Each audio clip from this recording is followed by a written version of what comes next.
राधे राधे मित्रों, मैं पंडित मार्कंडे दुबे अपने YouTube चैनल एस्ट्रो टिप्स के माध्यम से आज आप सबों के समक्ष वर्ष 2025 के वार्षिक राशिफल के क्रम में 12वीं और अंतिम राशि मीन राशि के राशिफल के साथ उपस्थित हूँ।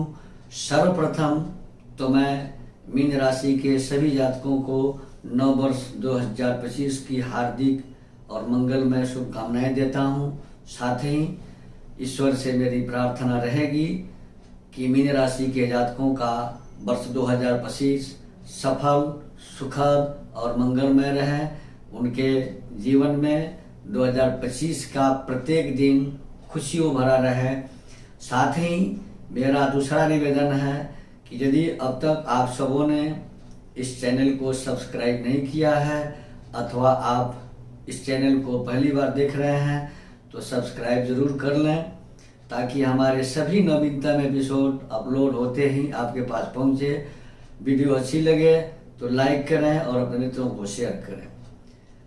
तो शुरू करते हैं मीन राशि के वार्षिक राशिफल के ऊपर चर्चा करते हुए कि वर्ष 2025 मीन राशि के जातकों के लिए कैसा रहेगा।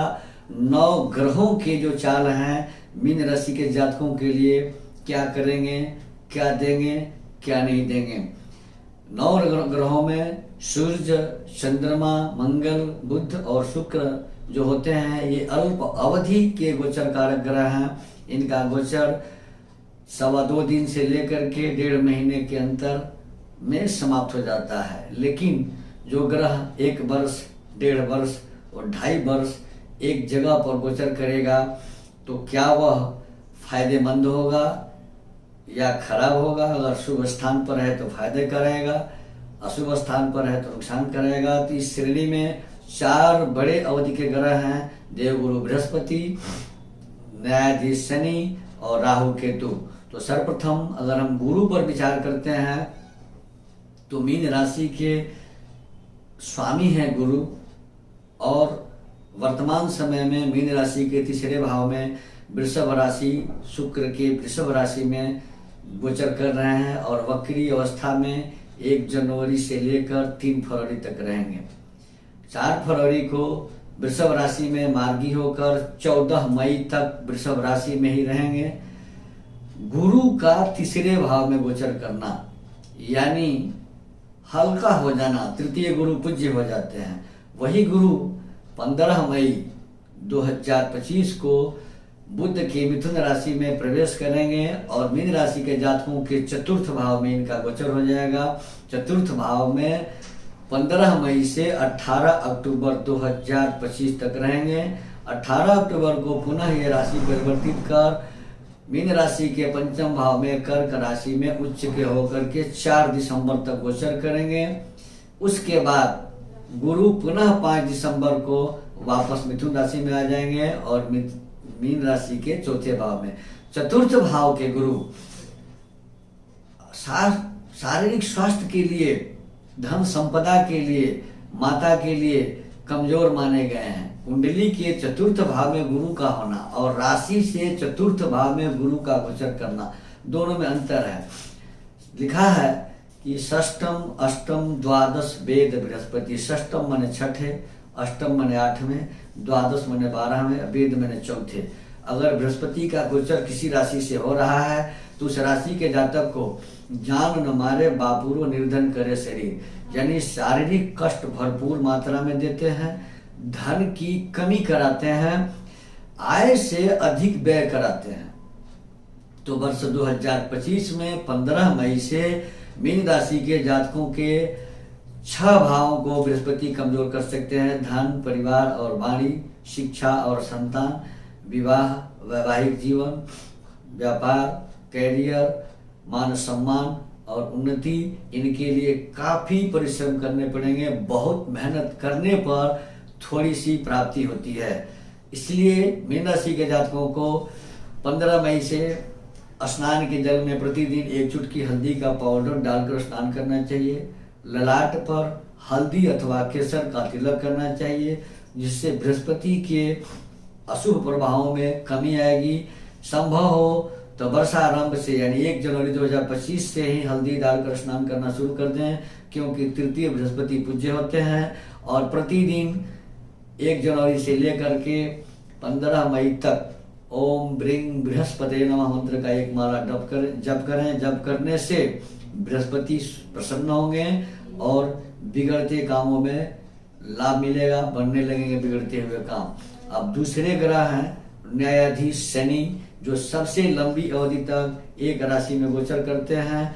वर्ष के आरंभ में 1 जनवरी 2025 से न्यायाधीश शनि कर्मों के अनुसार फल देने वाले शनि 28 मार्च तक मीन राशि के खर्च के घर में अपनी राशि कुंभ में रहेंगे। खर्चे तो जबरदस्त होंगे, भूमि भवन वाहन, परिवार के ऊपर, शत्रु रोग के ऊपर, और अपने भाग्य की उन्नति के लिए निवेश कराएंगे, लेकिन उनसे कुछ रिटर्न नहीं प्राप्त होगा, जिससे मानसिक व्याकुलता बढ़ेगी।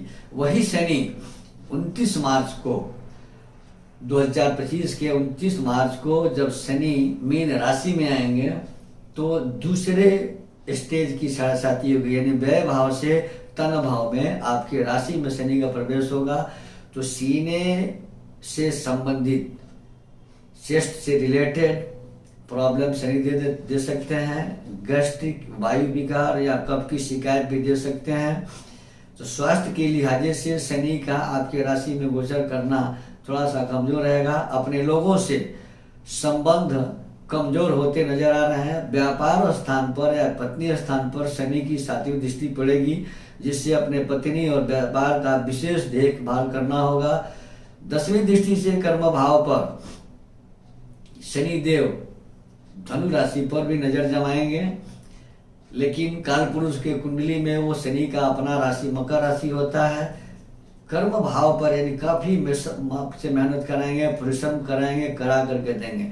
तो शनि की 7.5 जब चलती है, शनि की ढैया जब चलती है, तो उस व्यक्ति को, मीन राशि के जातकों को, प्रत्येक शनिवार को सूर्योदय से 10 मिनट पहले पीपल के पेड़ में जल देना चाहिए, पीपल के जड़ में।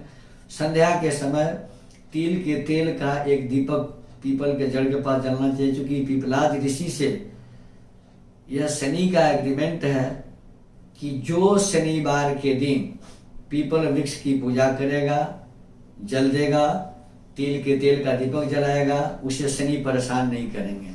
शनि वास्तव में सबसे अच्छे ग्रह हैं, न्यायाधीश तो है ही। जिस तरह का कार्य आप करेंगे उसी के अनुरूप शनिदेव फल देते हैं। तो शनि के शांति के लिए करें। संभव हो तो प्रतिदिन हनुमान चालीसा सुबह में, दोपहर में और शाम में करें, तो अतिशय लाभ होगा और शनिदेव पीड़ा नहीं देंगे, आपको राहत पहुंचाएंगे। तीसरे लंबी अवधि के ग्रह हैं राहु, जो ये भ्रम पैदा करते हैं, आते ही दिमाग में आतंक भर देते हैं। वर्ष के आरंभ से यानी 1 जनवरी 2025 से 17 मई 2025 तक राहु मीन राशि के जातकों के राशि में ही है, मीन राशि में गोचर कर रहे हैं। तो नकारात्मक सोच की अधिकता रहेगी दिमाग में। कोई भी कार्य करने के पहले ही रिजल्ट निकाल लेंगे कि यह काम होगा कि नहीं होगा। तो सबसे पहला उपाय है कि मीन राशि के जातकों को निगेटिव सोच से बचना है, नकारात्मक सोच से बचना है, क्रोध पर नियंत्रण रखना है, क्योंकि राहु गर्म ग्रह है, मस्तिष्क को गर्म कर देगा। राहु का जो नजर है वो संतान भाव पर है। संतान से संबंधित चिंताएं हो सकती हैं या आपके बुद्धि को राहु घुमा सकते हैं। राहु की दृष्टि बिजनेस स्थान पर है जहाँ केतु है, और राहु की दृष्टि भाग्य स्थान पर है। भाग्य स्थान जो है वो मंगल की वृश्चिक राशि है। तो राहु के आपके राशि में होने से क्रोध और नकारात्मक सोच की वृद्धि हो सकती है। अगर क्रोध पर नियंत्रण कर लिया गया, नकारात्मक सोच से अपने को बचा लिया गया, तो ये राहु कमाल के फायदे देंगे, काफी धन देंगे, अचानक धन देंगे। लेकिन वही राहु 18 मई 2025 को 12वें भाव में शनि के कुंभ राशि में प्रवेश करेंगे और वर्ष के अंत तक वही रहेंगे। खर्चों में बेतहाशा वृद्धि कराएंगे राहु। किसी पुराने संबंधी से संबंध विच्छेद या उनसे रिश्ता कमजोर हो सकता है। रहन सहन पूरी तरह से राहु प्रभावित कर देंगे। क्योंकि ये जो ग्रह है राहु और केतु, इन्हें आतंकवादी कहा गया है। जिस राशि में जाते हैं वहां जाते ही आतंक फैला देते हैं, उस जगह को झकझोर कर रख देते हैं, हिला कर रख देते हैं। तो राहु के मंत्रों का जप करें, मंत्र का जप करें, ओम राग राहवे नमः का जप करें प्रतिदिन। अब अंत में सबसे चमत्कारिक ग्रह केतु, जो आध्यात्मिक ग्रह हैं लेकिन विच्छेदक हैं, और अभी वर्ष 2025 के 1 जनवरी से 17 मई तक केतु का गोचर आपके राशि से यानी मीन राशि के 7वां भाव विवाह और व्यापार भाव में है। 7वां घर पत्नी का, वैवाहिक जीवन का और व्यापार का होता है। वहां केतु कुछ न कुछ उठापटक करेंगे, या तो जीवन साथी से मतभेद चलने लगे या मतभेद होता हो, या बिजनेस में कभी लाभ हो या कभी नुकसान हो। उम्मीद किए कि 10-20 हजार कमा लेंगे तो पता लगा कि 5,000 माइनस कर दिए पूंजी में ही। वही केतु 18 मई 2025 को बुध की कन्या राशि से निकलकर मीन राशि के 6ठे भाव सूर्य की सिंह राशि में जाएंगे, और 6ठे भाव में पापक ग्रह गर्म ग्रह की राशि में जा रहा है। यानी कोर्ट कचहरी के मामले में विजय कराना, शत्रु पर आप हावी हो जाएं, शत्रु आपसे हार मान लें।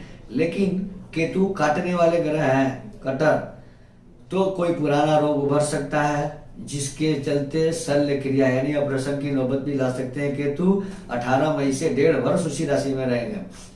हमारा ये राशिफल का जो ये एपिसोड है ये 1 जनवरी 2025 से 31 दिसंबर 2025 तक का है। तो केतु काटा कुटी करने वाले ग्रह हैं, कट करने वाले ग्रह हैं। हो सकता है कि पुराने रोगों को बाहर करके शल्य चिकित्सा की नौबत लाते हैं, इसलिए केतु के मंत्रों का जप भी जरूरी है। अगर सभी ग्रहों के मंत्र करने में असुविधा है तो नवग्रह स्तोत्र का पाठ करें, और नहीं तो नवग्रह प्रार्थना प्रतिदिन करें। ब्रह्मा मुरारी त्रिपुरांतकारी भानु शशि भूमि सुतो बुधश्च गुरुश्च शुक्रो शनि राहु केतु सर्वे ग्रहा शांतिकरा भवन्तु। इसको प्रतिदिन कम से कम 3 बार सुबह में पढ़ें। सभी ग्रहों के प्रार्थना एक बार हो जाएंगे। और बने रहे हमारे साथ इस तरह के एपिसोड के लिए। हमारे यहाँ वास्तु विजिट किया जाता है, जन्म कुंडली बनाई जाती है, वाराणसी के पंडितों के द्वारा यज्ञ अनुष्ठान हवन पूजा पाठ आदि करवाए जाते हैं। हमारे यहाँ सभी प्रकार के रत्न और रुद्राक्ष लैब टेस्टेड सर्टिफिकेट्स के साथ उचित मूल्यों पर उपलब्ध हैं। जिनकी निसज्जन को इसकी आवश्यकता हो, स्क्रॉल पर दिए गए नंबर से संपर्क कर इन सारी सुविधाओं का लाभ ले सकते हैं। धन्यवाद। राधे राधे।